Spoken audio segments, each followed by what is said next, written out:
fadlan walaalkeen Soomaaliyeed haddii aad nagu cusubtahay subscribe taawo furo gambaleelka yar si ay kugu soo dhacaan muuqaalada dambe haddii aad xiiseynayso arrimaha jaceylka.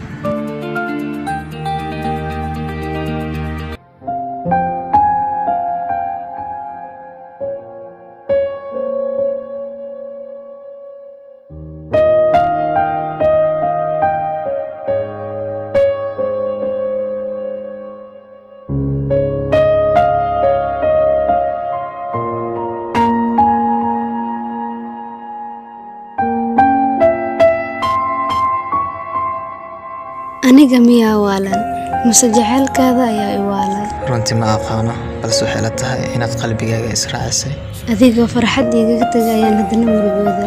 aniga xitaa mararka qaar anigoo faraxsan ayaan hadana ku murugooda waan ku jeclahay gabadharka jaceylkaada waan fikiraa sabab la'aan aniga xitaa kama daalo farxadaada iyo qosolkaaga waan ogahay inaad i jeceshahay balse ii ballanqaad inaadan nicdleynaynin waan balan kama tagi doono mana ka fogaan doono inta aan dunida ku noolahay ma rabo inaan waayo jaceylkaaga waayo ma aqaan sidaan u noolaado adiga la'aantaada aniga xitaa ma rabo inaan waayo farxadaada iyo naxariistaada maalin walba haddaad ii noqon lahayd qof cusub waxaan bilaabi lahayn jaceyl cusub si aan nolosheena isku weyno qaali waxaa tahay farxadda